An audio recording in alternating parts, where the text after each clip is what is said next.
అంటే ఒక్కటి ఇది అంతే ఇది అంత కరెక్ట్ కాదేమోనండి అని ఒక మాట అన్నారు అనుకోండి, ఏంటండి కరెక్ట్ కాదు అని మనం 3 సక్సెస్లు 4 సక్సెస్లు వరుసగా వచ్చినప్పుడు గబుకుని అంటాం. కానీ అది మనం ఆలోచించగలిగితే, అనేసిన తర్వాత కూడా ఆలోచించగలిగితే ఎందుకని అడుగుతున్నాను.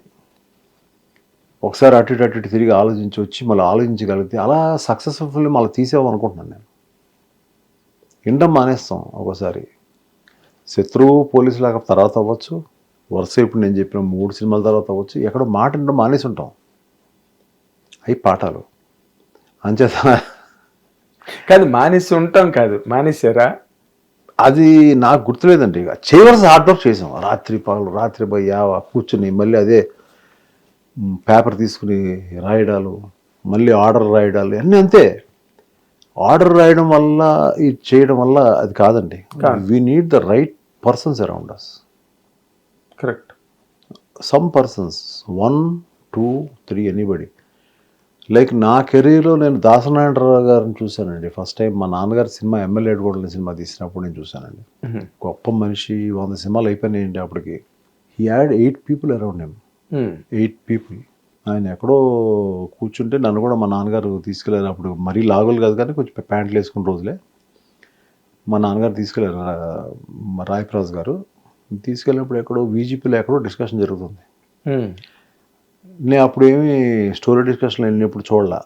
ఆయన ఒక ఐస్ క్రీమ్ క్యాన్ పెద్దది ఇంతది తీసుకుని తింటున్నారు చక్కగా లుంగి వేసుకొని మధ్యలో కూర్చొని. మిగతా రాజుల గోలులాగా పెద్ద పెద్ద రచయితలు అండి, అంత పెద్ద రచయితలు మీకు తెలుసు. ఇప్పుడు అన్ని పేర్లు మనం చెప్పాలి.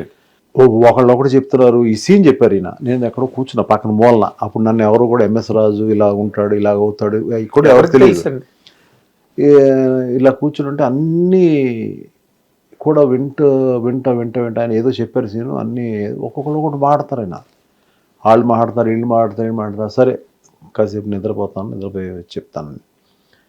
నేను వింటున్నా ఇదంతా. ఆ తర్వాత నేను వచ్చి కూర్చున్న తర్వాత ఆయన నిద్రపోయారు, లేచారు. మళ్ళీ లేచిన తర్వాత వీళ్ళంతా వచ్చారు రూమ్లోకి. వీళ్ళు వచ్చేలోపు నన్ను పిలిచారు. ఏంటి రాయప్రసాద్ అబ్బాయి? అవునండి. ఇందాక అంతా విన్నావు కదా, నువ్వేంటని అడిగారు నన్ను. నేను ఎవరిని? ఆయమే బచ్చా. అవును, ఆయన ముందు బచ్చవే. నాకు చెప్పాలి లేదో తెలీదు, ఏదో చెప్పాలని, ఏదో ప్యాషన్ ఉంది చెప్పాలని నాకు అనిపించింది చెప్పాను నేను. అది తీసుకున్నారో లేదో నాకు తెలీదు. So that is called asking people. That is why అన్ని హిట్లు, 100 సినిమాలు హిట్లు, ఏ సక్సెస్లు అండి. అలా ఉండగలిగిన రోజు ఇవాళ ఒక దర్శకుడు కానీ, ఒక నిర్మాత కానీ, ఒక యాక్టర్ కానీ మనం అనుకుందే కరెక్టు అనేది కాకుండా చుట్టూ ఉన్నాడు, మళ్ళీ చుట్టూ ఉన్నాడు కొంతమంది ఒకసారి రాంగ్ చెప్పచ్చు. అవును, మన కన్విక్షన్ మనకు ఉండాలి. So that makes a man up and down అనేది. అందుకని నేను మీకు రోలర్ కోస్టర్ రైడ్ అని చెప్పాను. అవును, నేను బేసిక్గా నేను అక్కడ ఉన్న కళ్ళెదురుగుండా నేను చూసిన ఎలాగైతే ఇప్పుడు మీరు చెప్పినా కూడా దాసనారాయణరావు తీసుకున్నారో లేదో మీకు తెలియదు. అలాగే కొన్ని అర్థం కావు, అడగలేము. కోడి రామకృష్ణ గారితో 2 హిట్లు ఇచ్చి మీరు వెంటనే బి గోపాల్ గారికి ఎందుకు షిఫ్ట్ అయ్యారు? స్ట్రీట్ ఫైటర్ అప్పుడు ఆయన ఖాళీ లేరు, ఆయన ఏదో వేరే ఫిల్మ్స్ చేస్తారు ఆయన. నాకు సినిమా అనేది ఆ సంవత్సరం అనేది నెసెసిటీ. ఆయన మా డైరెక్టర్ గారు 6-7 సినిమాలు చేసేవారు. Maybe I have to wait for year or year and half. అలాంటి టైంలో నేను ఇంకో సినిమా చేయాలి, కంపల్సరీగా మా ఆఫీస్కి ఒక సినిమా కావాలి. అప్పుడు అలాంటి టైంలో ఆయనకే చెప్పాను నేను, సార్ మధ్యలో సినిమా చేస్తాను. బాబు చెయ్యి బాబు, ఏంటి బల్లె అని చెయ్యమ్మా చెయ్యి అదే. బట్ అన్ఫార్చునేట్గా నా గోపాల్ గారు చాలా మంచి ఫ్రెండ్. ఎక్కడో 2 సూపర్ హిట్లు తాలూకు మూడ్లో నేనున్నాను. నేను 2 హిట్లు ఇచ్చాను, నాకు మంచి ఫ్రెండ్ ఆయన. గోపాల్ గారికి బ్యూటిఫుల్ జడ్జ్మెంట్ ఉంది ఆయనకి. ఆయన కొన్ని చెప్పి చూశారు, ఇది కరెక్ట్ కాదు, అది కరెక్ట్ కాదు కానీ ఎక్కడ మనం వినాలి కదా. ఆ 2 సక్సెస్ మూడ్లో ఉన్నాం మనం. అదే చెప్తానండి, వినాలి అంటున్నానండి. బాగుంది బాగాలేదు 2 తీసుకోవాలి. బాగాలేదు ఉంటే ఆలోచించాలి, లేదంటే మనమే కరెక్ట్ అని ఒకసారి ఇంట్యూషన్ ఉంటుందండి. వీఆర్ కరెక్ట్ అని ఇంట్యూషన్ ఉంటుంది. అప్పుడు ఎలాగలో ఒప్పించాలి అందరినీ.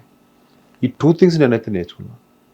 అంటే స్ట్రీట్ ఫైటర్ విజయశాంతి గారు కూడా మంచి పీక్లో ఉన్నారు అప్పుడు మీరు చేసినప్పుడు. మీకు బిజినెస్ వర్కౌట్ అవ్వలేదా? స్ట్రీట్ ఫైటర్లో ఏం జరిగింది? స్ట్రీట్ ఫైటర్లో బడ్జెట్ ఎక్కువైంది.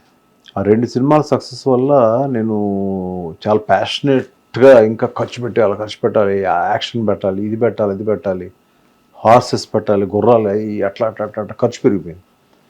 అంత అంత ఖర్చు అనేది రైటా కాదా అనేది నాకు ఆ రోజు కరెక్ట్గా తెలియలే. ఆ సక్సెస్లో కొట్టేసాను అది. సో అందువల్ల అక్కడ దెబ్బతిన్నాను నేను ఆ సినిమాకి. ప్లస్ సినిమా కూడా ఆడకపోవడం, ఒకసారి మనకి డబ్బులు పోయినా కూడా సినిమా ఆడినప్పుడు ఒక మోరల్ ఇది ఉంటుంది, ఈ సినిమాలో డబ్బులు పోగొట్టుకున్నాం కదా, నెక్స్ట్ సినిమాలో సంపాదించుకుంటాను. ఒక వాల్యూ ఉంటుంది కదా. నాకు ఫ్లాప్ పోయింది, డబ్బులు పోయినాయి, 2 పోయినాయి. కానీ అంటే ఆ సినిమావే అసలు మీకు మొట్టమొదట బేసిక్గా చాలా పెద్ద గుణపాఠం నేర్పిన సినిమా. అదే ఆ సినిమా ఫెయిల్యూర్ తర్వాత కొన్ని పాఠాలు నేర్చుకున్నాను. మురుగలయ్య స్టూడియో దగ్గర మీరు ఒక ఇల్లు కొన్నారు, కొన్నాను. పోలీస్ స్టేషన్ పక్కన. దాన్ని ఈ సినిమా తర్వాతే అమ్మేశారు. ఆ సినిమా తర్వాత అమ్మేశారు.